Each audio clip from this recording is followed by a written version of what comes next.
Y'all know how to log into Office 365 already? Have y'all logged in before? Okay. Let's go ahead and log in.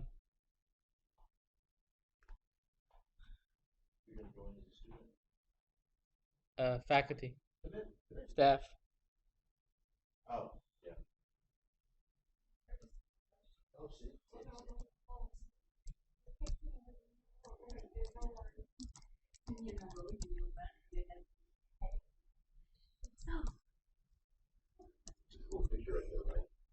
I know I took it.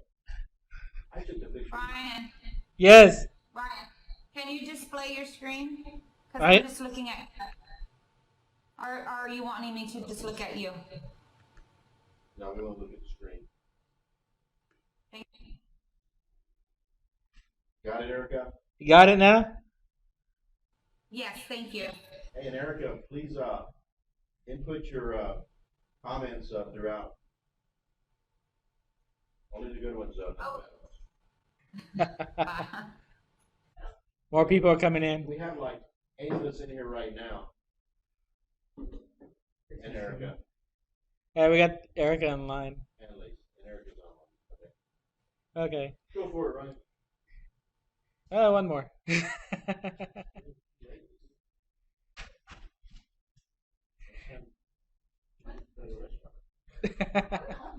You didn't bring food? Oh, okay. And on the Office 365 has 4 apps that deals with the mail component.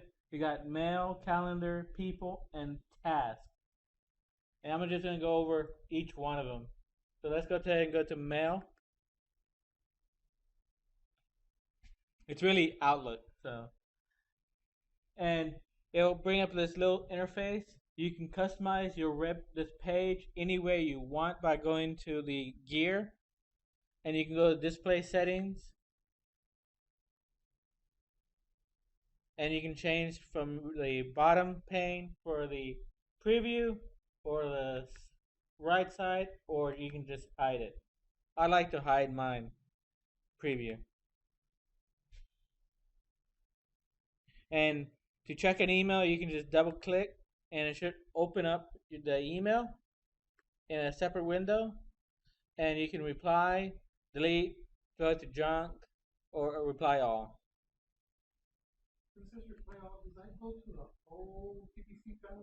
No, just like if someone sends you an email and has like 3 people in that email, it will reply all to those people. Like Amder sends an email to 4 of us, you reply all, those same 4 will get the email. Can I add just right here a thought, a policy? Is that be careful, like, I mean, there's proper etiquette and all online, but like, when somebody's sending you an email to 5 of you and 5 of you and 5 of you, be careful that you add another recipient, because some of that could have been confidential to just you 5. So just because you can, like, I've been ratted out a lot of times, I guess you could say, because you meant it to be for 1 or 2 people, and one of the individuals decided, you know what, I'm going to add somebody after I reply all. And so be careful. So knowing that can happen, be careful what you put in an email, because it could end up going to the world. It could end up going to someone that you didn't mean for it. So a lot of people get caught like talking about somebody in an email. So I always tell my students, if you email, assume the world is going to read it, and then it'll make you reply. And when you check your email, by default it wants to do reply all. You can do this little caret and just say reply, and it'll just reply back to that same person. Right. What about blind carbon copy? I don't know what that was. Does it? Does the blind carbon? I don't use blind carbon copy because I feel like everybody should know. But does it include blind carbon copy? No, it won't include anybody that's blind. It doesn't see it. Okay. So now you can change this option from reply all to reply only by going to the settings into the mail, and it is in one of these settings that you can reply settings. Click reply, you click save, go back, and it's changed to just reply. Now, by default, Office 365 does reply all by default. Not sure why.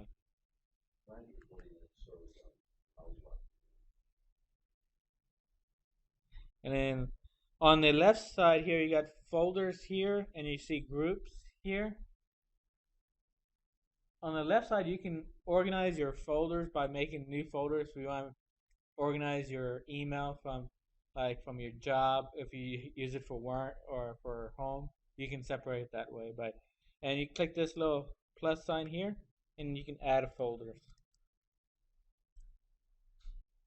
And there's the new folder. Now to move an email, you can click on the email, and you can move to that new folder.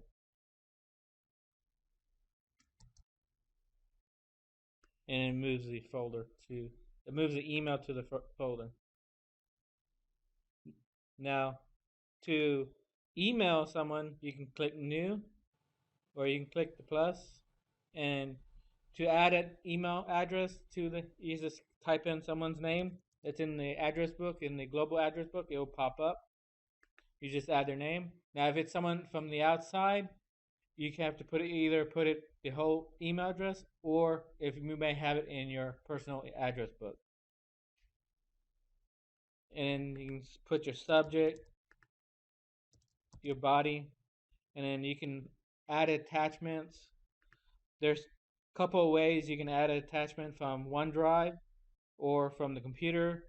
And if you're in a group, you can select your files from the group. Did you know we're in the session with Erica and talk about groups? I know that. Have we done this session yet? Yes, we did. We talked about groups. Last Friday they did it. Yeah, y'all were here. I wasn't here. Erica came by herself. Okay, cool. And so that's kind of the path we want everyone to take, because we kind of like it, groups. Because by having groups, you can be sharing everything in that group, and that really is helpful.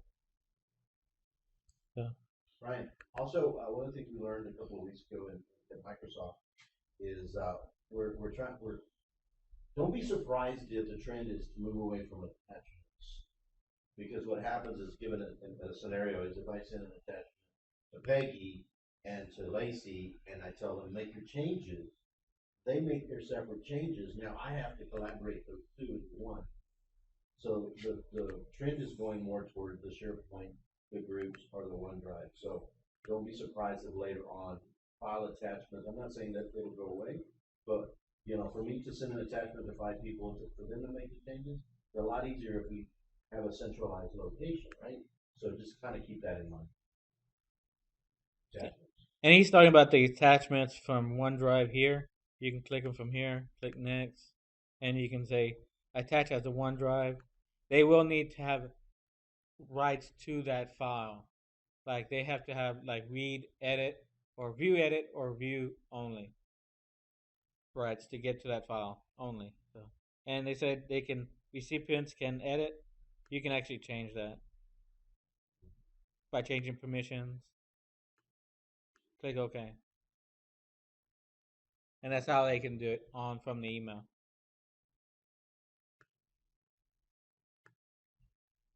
And to go back to the app launcher. Any questions on the email? Can you just address real quick the trend is going from clutter to focus? Yes. Y'all have seen clutter in your side, the left side here. Clutter is where it takes any clutter that you don't open your emails. It'll just move all those emails to clutter if you haven't turned that off yet. Now, and if Microsoft is developing a focus inbox, and it's going to replace clutter, where all your important emails will go to focus, and all your non-important emails go to your other inbox. So you will have 2 inboxes all in one, and that's coming in the future. And also in the future, you also will see your schedules on this side. It will pop up saying you have a 3 o'clock deadline at Taco Bell.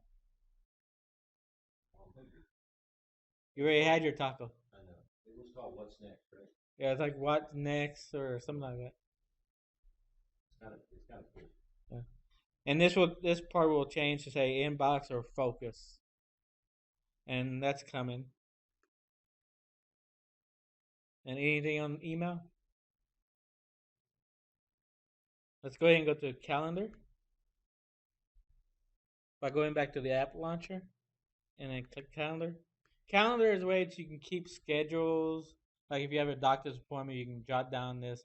Say I have a 3 o'clock appointment with Doctor Who, and you don't want to miss it, so you can get reminded, and you can also sync to your phone, and just by just double clicking, and you just go through your details, doctor's appointment, add the location, the time and date. It could be all day. Repeat can be you have to go every 30 days, I guess.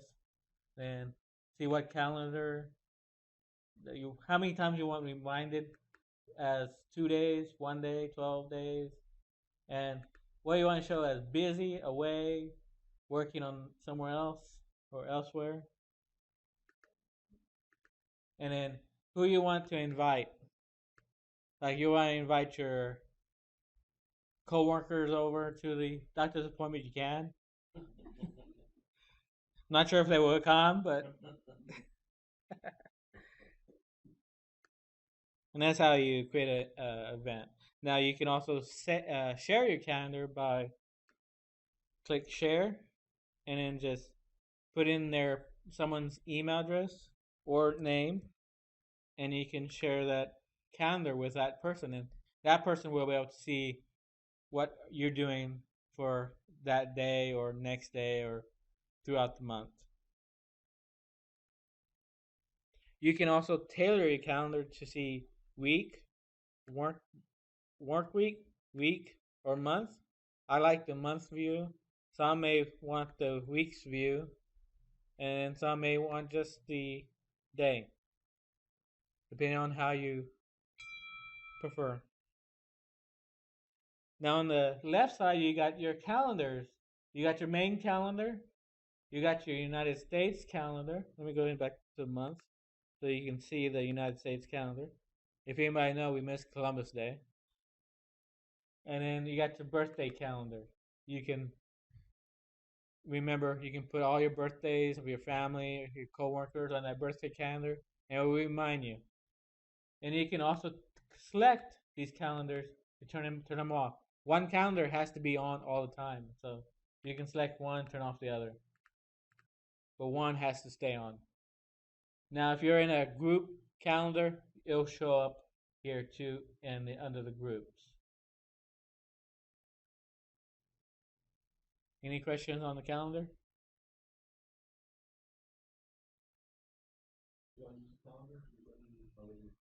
Utilizing, I know as a department, as a group, I'm not a calendar person. I really am not. I mean, my wife writes everything on a calendar. But because of the calendar, the group ourselves, and there's 8 of us: Benito, Nick, Ryan, Robbie, Erica, Will, and there's 8 of us. So it really is very useful. I'm gonna put out some of my department here, but maybe 3 of us of the 8 are utilizing it. But what happens is that it has to be a fully adopted feature. Otherwise, it doesn't always work. You know, when you're in the group, you want to make sure the entire group, because I know then where somebody's going to be or what somebody's doing. Ryan and I are here today, and tomorrow I'll be in Alice and this and that. So I like it, and this is from someone who's not a calendar person, so I find it very useful. Erica, what are your comments on the calendar?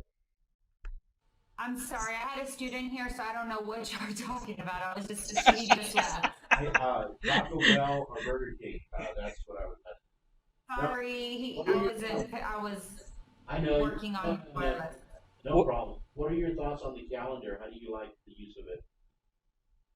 As far as sharing the calendar or just the use for my personal? Everything. Everything. Give your mean, I keep organized that way. It helps me. I have it set up on my phone so it notifies me. So I like that. I get the notifications. That's whatever's on my calendar. I can be in a meeting in 5 minutes. I completely forgot about it, but 5 minutes before the meeting, it notifies me, and I'm like, shoot, I gotta go. You know, I have a meeting. I love that aspect of it. I like that I can share it with people. So if somebody asks or needs to know where I'm at all times, they can just look at my calendar and see what's going on. So those are the two aspects of the calendar that I like. Thank you. Thank you, Erica.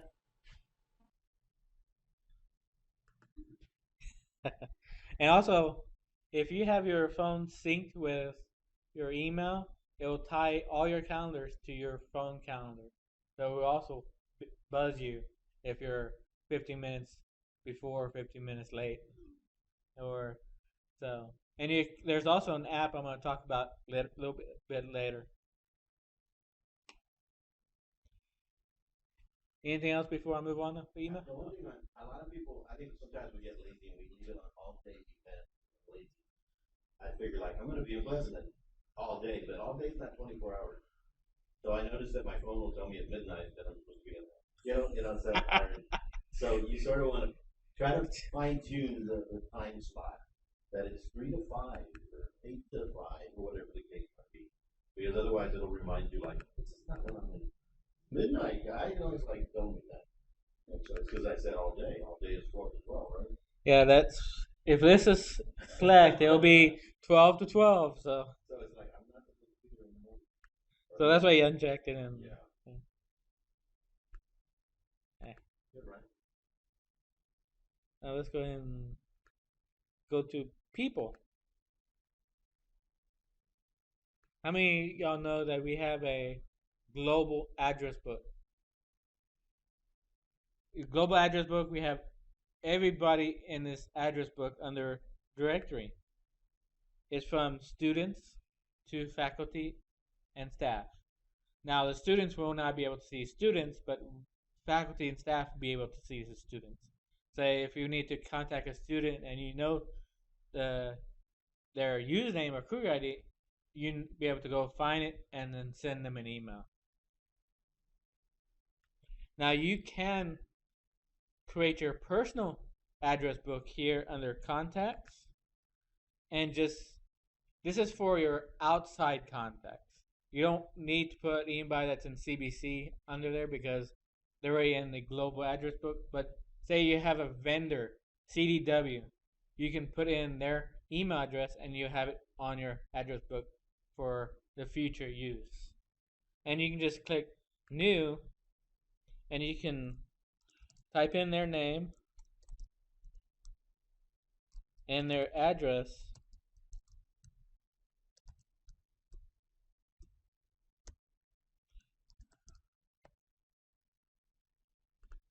and save it, and you'll have it for the future use by doing that. You can put their first name, last name, and the email address, and save it. Now you can go back and tailor the email by clicking edit, and you can also add their phone number. If you know their address, their work address, you can put that there too, or any notes that you want to put in.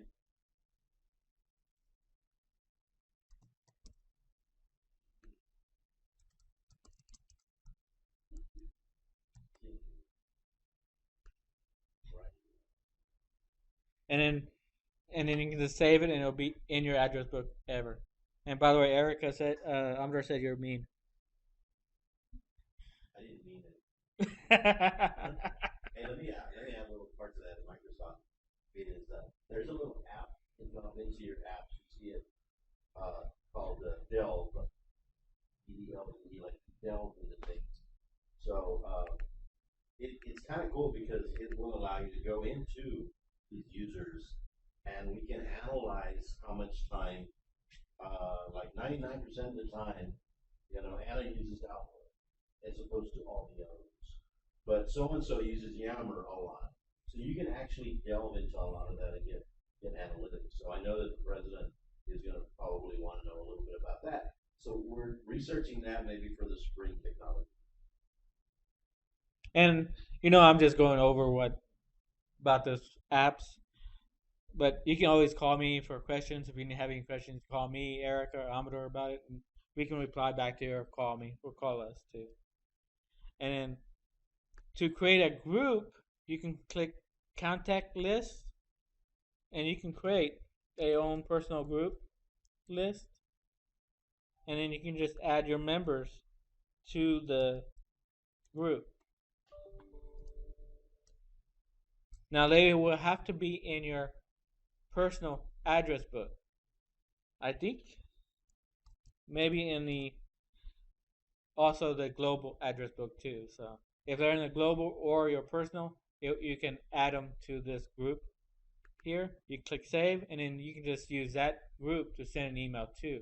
You don't have to remember all 3 emails. You can just remember that one group. And then you remove the individual from the group. Is that easy? Yeah, and you just by double clicking or edit, and you just click X to remove the person. Click save. Sorry. Sorry, Amador got fired. I'm with the FBI.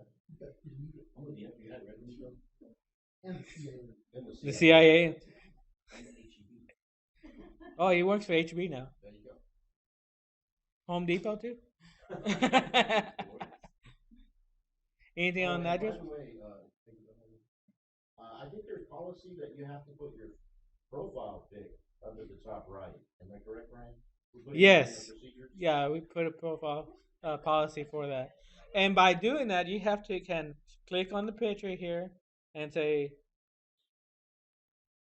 or change right here, and you can upload your photo right there.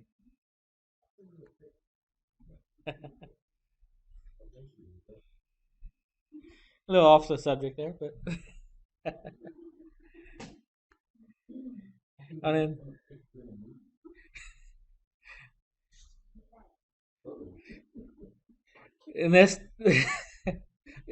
the next item is task, and task is to help you. It's like a to-do list.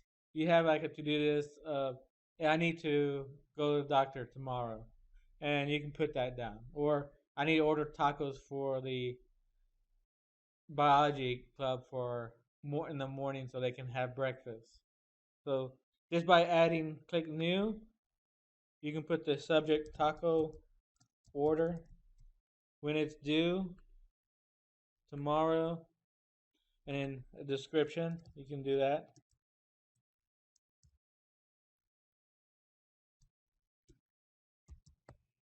And then, but if you need more descriptions, you can always click show more, and you can go by, you can say starting from this day to this day. You can also add hours, how many hours you spent on doing the making of the tacos, or you just spent 15 minutes going to Taco Bell getting tacos. You could do that too. And then you click save. It will pop up here. Now once you're done, it'll disappear. So if you click here, click on edit, you can show more, click date completed, save, it disappears, but you can always go back and find it in all, and there's your completed task. Any questions?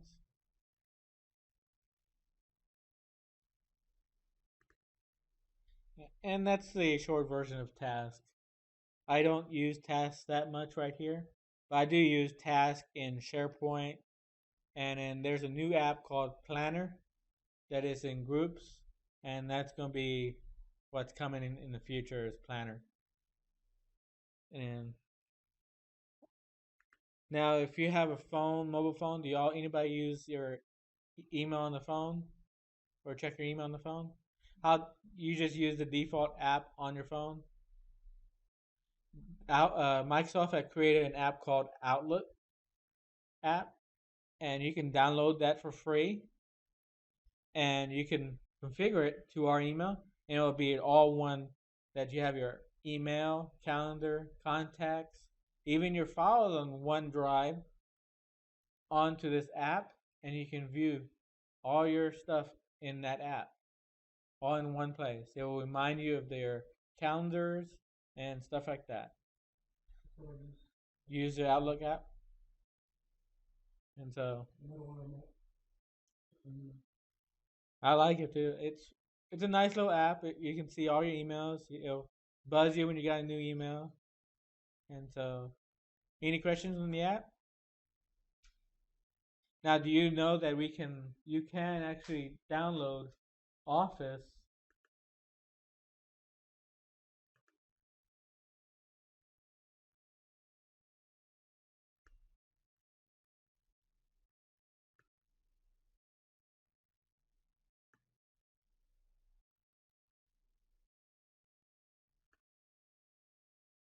Now, in different browsers, it gives you different shortcuts. You can download your Office programs for free if you are an employee or student for the college, and it gives you 5 downloads with any device. That's your laptops, even if it's Mac or Windows, your phones, your tablets, any devices you may have. You may have 5 devices. You can install Office in all those devices. Any questions? Anything to add, Erica? Why are you No. eating?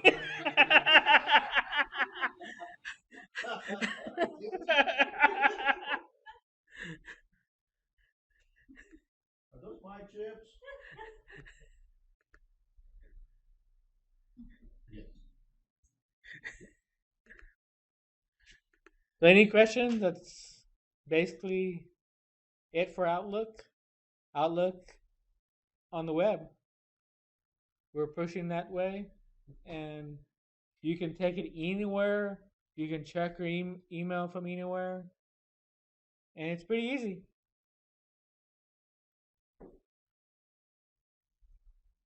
I'm done.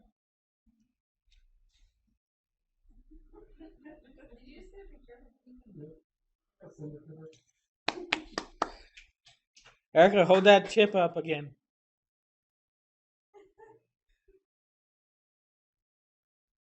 It's in my stomach. I can't hold it up.